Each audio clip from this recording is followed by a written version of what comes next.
I'm not saying you have to cut people off, never speak to them again. I am saying you should put up some boundaries.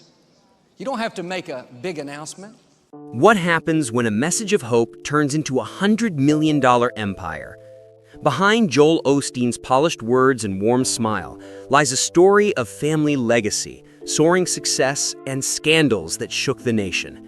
This is the untold story of how one preacher rose to fame and why millions have started to question him. Joel Scott Osteen grew up in Houston, Texas, in a family that lived and breathed church life. His father, John, transformed an old feed store into Lakewood Church, planting the seeds of what would one day become the largest congregation in America. Joel wasn't like his father. He didn't want to preach. He was quiet, shy, and drawn to cameras instead of pulpits. For nearly 2 decades, he produced Lakewood's TV broadcasts, choosing his father's suits and editing every frame of footage. Then, in 1999, everything changed. Joel reluctantly preached his very first sermon. Just 6 days later, his father passed away. Suddenly, Joel, who had never trained as a pastor, was leading the church. At first, many doubted him, but his smile, his optimism, and his focus on positivity drew crowds by the tens of thousands. Unlike fiery preachers warning of hell, Joel offered encouragement. God wanted you to succeed. God wanted you to prosper. His church grew so fast, it moved into a massive former NBA arena, and his books became bestsellers worldwide. By the mid-2000s, Osteen was more than a pastor. He was a celebrity. His Night of Hope events filled arenas like rock concerts. His books sold millions, and his family became the public face of Lakewood. His wife Victoria co-pastor, and his children Jonathan and Alexandra leading worship. But success came with a cost. In 2017, during Hurricane Harvey, Lakewood was criticized for keeping its doors closed while thousands of Houstonians sought shelter. Images of a locked church went viral, and Joel's reputation never fully recovered.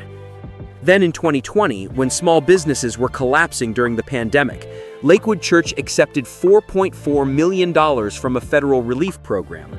Though they later returned the money, the outrage was immediate. Critics pointed out that Lakewood's yearly budget was already nearly $90 million, and Joel himself was worth an estimated $100 million. And while Osteen insists he takes no church salary, his sprawling mansion, valued at over $10 million, became a symbol of the wealth tied to his brand of preaching. Supporters call it a blessing. Critics call it the prosperity gospel, a dangerous distortion of faith that treats wealth as proof of God's favor. Lakewood's controversies have only grown. From lawsuits over music rights to accusations of avoiding core Christian practices, the church has faced increasing scrutiny.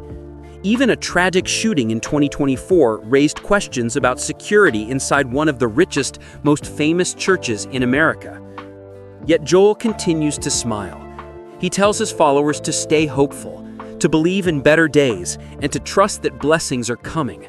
But with younger generations leaving organized religion, many wonder whether his message of prosperity still resonates, or if it now feels out of touch in harder times. From humble beginnings in a Houston feed store to leading a global ministry worth millions, Joel Osteen's story is one of faith, fortune, and fierce debate. Is he a source of hope or a symbol of how faith can be turned into fortune? Thanks for watching Golden Age Stars. If you enjoyed this story and want more powerful tales from the lives of famous figures, be sure to subscribe and join us for the next episode.